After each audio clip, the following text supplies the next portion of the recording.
yeroo darbe gaafan barsiisu namoonni araaraatiif irratti obboleessa tokko tarii ammallee keessa jiraachuu danda'an beeku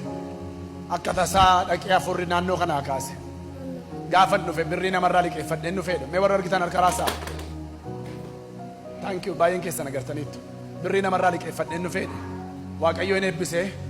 abbaa makiinaa ta'e abbaa manaa ta'e waan hundumaa waan namni lafarratti barbaadu hundumaan argate suuqii meeqaa makiinaa meeqaa mana meeqa garuu gaafa suuqiin dhufee gaafa manni dhufee gaafa makiinaan dhufu yesuusitti dargatutu dhufe achi buraayyuutti galee waaqayyo waan hundumaa harkaa dha'ee golgoleessee gaafa waan hundumtuu dhufu nan baqadhee namoota nan baqadhee waldaa nan baqadhee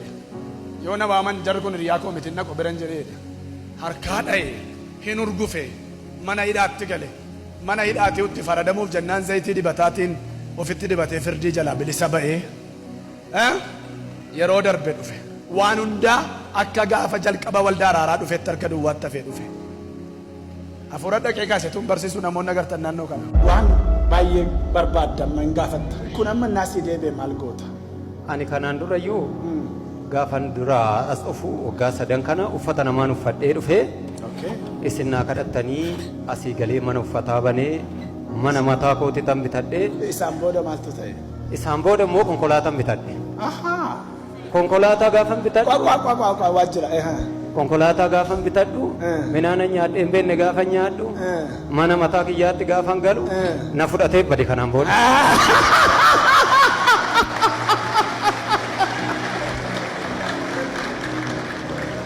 amazing nama hunda kana keessa afurri dhaqee gaafa kaasu amma isa dhageessan isa barsiifamaa oole hunda isaa konfirmeeshinii hin dhageenye fayyaa ta'e si fudhatee bade na fudhatee badee saniin booda haati warraa koo lakkii waldaana fiinii lakkii asiraatii kaffalii lakkii waaqayyo si kennee waaqayyo nurraa fudhataa kalee uffata namaatu uffachaa turreennaan maalan obbaa konkolaatati abbaa manaati isaanachan gaddeebi'an jedhee maal godheen isaanii wajjin gaddeebi'a dhugaadha fuula waaqaadhaa badheessugu saniin booda ji'a 8 keessatti konkolaataan koos manni koos sidaa namaatiin hin gurguramanii hidhameen karchallee bu'ee ji'a tokko xabaqaan meeqa ergaana dadhabeen booddee zayitii araaraa naa fidaan jedheeni kunoo wangeelaawii warquun na bira jiru kai wangeelaawii masakkare waaqatu kaase namicha kana Right, these casual sandals, just under 7.7 for real. Honestly, that's a bit of a bargain. They've got zayitii araaraa naa fidaan jedheeni kunoo wangeelaawii warquun na bira jiru kai wangeelaawii masakkare waaqatu kaase namicha kana kun dhugaadha dhugaadha achiin booddee ani biyyaan deemee meettaa roobitiin keellattan galee oliif gadan joora kalee mana kiyya keessa konkolaataa kiyyaanat zannataa ture amma mana kiraayii keessattan isaan otoo walii gaddeemuu isaan mana kiraayii duubee naa fuudhanii mana kiraayii keessa otoo hin taa'u nan hidhame waajjira poolisii afuritti nan hidhame dhumarra xabaqaa naa dhaabanii xabaqaan bahuu hin danda'u yakki inni ittiin hidhame bahuu hin danda'u innaan zayitii araaraa naa fidaanan ba'an jedheen hin gadda gaafa 14 xabaqaan koo nan uffee tafee silaan bahu hedhee harkatti dibadheen mana murtii dhaqeen akkanumatti dhaabbadhe namni si himatu hin jiru bayinaan jedhe xabaqaan haleluuyaa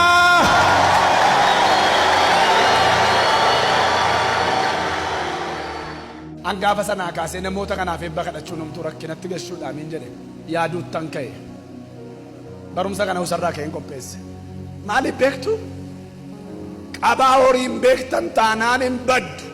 namni biyya lafaa buufatee lubbuu isaa yoo dhabe gatii maalii qabaadhe gooftaa Yesuus gatii qabaa hin qabu. You have to know how to handle the money because the Bible says